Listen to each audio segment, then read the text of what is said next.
Okay guys, mabuhay maligayang pagbalik sa aking YouTube channel. Siyempre, kahit pictures lang to or mga pictures lang to, hindi pwedeng palampasin ko ang chance na makapag-vlog tungkol dito sa naganap nga na concert or Love Kimpa World Tour sa Redwood City Fox Theater. Of course, but this time, mas gusto kong pagbigyan din ng atensyon itong mga Kimpaulandia sa of course din sa Amerika, 'di ba? Sa Redwood City. Ang bongga-bongga talaga nila. Actually, syempre from all over the places naman yung mga nagpunta dyan. So, yung iba talaga nag-effort pa. Ito talagang gustong-gusto ko. Meron silang mga tote bag, meron silang mga paandar na jersey. Talagang nag-uniform sila. At syempre, lahat yan ay ginawa nila alang-alang sa pagmamahal sa Kim Pao. But of course, nakita nyo naman ang fashion, ang outfit ng mga kababayan natin sa Amerika. Talagang all dressed up. Akala mo talaga manunood or mag-a-attend ng mga gala-gala or party. But anyways, yan yung mga ganyan, di ba? Dito sa Pilipinas, hindi nyo masyadong makikita yung mga ganyan. Konti lang gagawa. Pero talagang sa abroad, sinisigurado talaga nila na may effort. Ito, gusto ko yung mga pa-outfit ng mga yan. Ito talaga, yan, di ba? Meron pa partner-partner o may mga nag-painting, meron pa nag-sketches and all that. So, anyways, kung ganyan talaga ang makikita mong fans, talagang gaganahan ka. Kung ikaw si Kim Chiu and Paolo Abilino, you'll do everything talaga para mapasaya ang Kim Paulandia, di ba?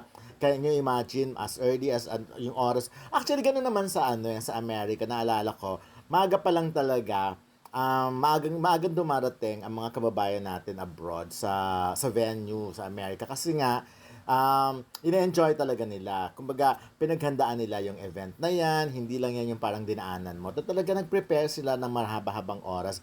At yun nga lang, hindi ko lang nakita yung iba kasi yung usually kasi pag ganyan, sana yung maraming kababayan, alam niyo yun, yung meron ding mga stall, may mga outlet, kaya lang siguro hindi yun ganun di ba?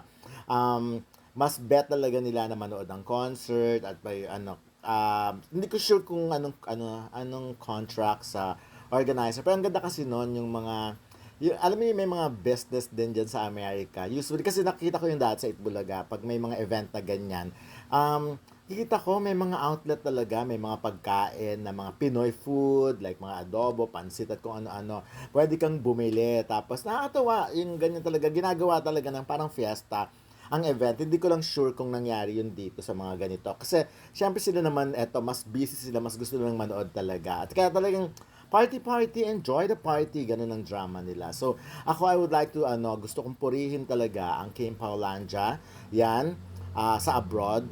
Talagang pinatunayan nila na hindi sila magkukulang ng pagbibigay ng support at pagmamahal sa kina Kim Chiu and Paolo Abilino, which is dahil sa totoo lang, nakita nyo naman sa concert. Iba, syempre may mga video. Pero sana pakiusap ko lang sa mga nagvi-video, no? Konti-konti lang. Excerpt lang yung kunan. Huwag buuin. Kasi, pag binubuo mo, parang, meron pa silang mga susunod na concert, di ba? Kasi, syempre, alam naman natin ang mga susunod na event. Meron pa, like, halimbawa, sa April 26, nasa Anaheim naman sila sa The Grove of Anaheim. At sa May 1 naman, nasa Edmonton, Canada, sa Edmonton Expo Center. At syempre sa May 3, meron din sa Toronto sa The Arena Pickering Casino Resort. So sana lang, konti-konti lang, di ba? Wag yung buong-buong concert. Kasi at least, meron pang may atitira sa imagination ng mga iba pang kababayan natin. Para naman surprise sila. Tama lang naman yon kasi alam naman natin dito sa Pilipinas, syempre wala, ay ito pala ang picture na kita mo ang kamay ni Kim Chiu kung nasaan. Ang bongga-bongga, di ba? Oh, nakahawak talaga sa legs ng Lolo Paolo natin. But anyways, ayan. So, ayun, no, sana konti lang sana para at least meron pa maiwan sa imagination at maiwan pa talaga sa mga susunod na concert yung tatlo pa para pag pinanood ganun pa rin. But anyways, alam ko naman na kahit na mapanood nila sa social media, iba pa rin pag napanood live na live. So ayan na.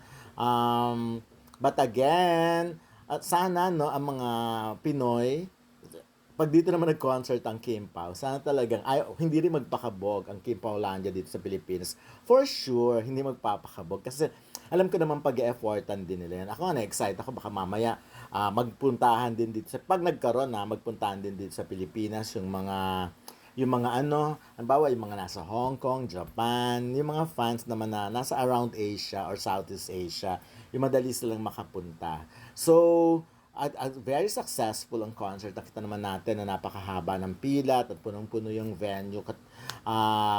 Taliwas dun sa sinasabi ng iba na kesyo ganito, ganyan, na hindi naman masyadong ng ticket. So, alam nyo, sa concert kasi or sa mga shows kasi abroad, di ba lagi ko namang sinasabi na talagang ano na yan, kumbaga sa sponsors pa lang, parang ano na yan, sulit na. At saka kinukuha na, meron kasing, halimbawa 100 ticket for ganitong sponsor, 200 ticket sa mga ganitong sponsor, and then sila na ang bahalang magbigay noon, magbigay sa mga,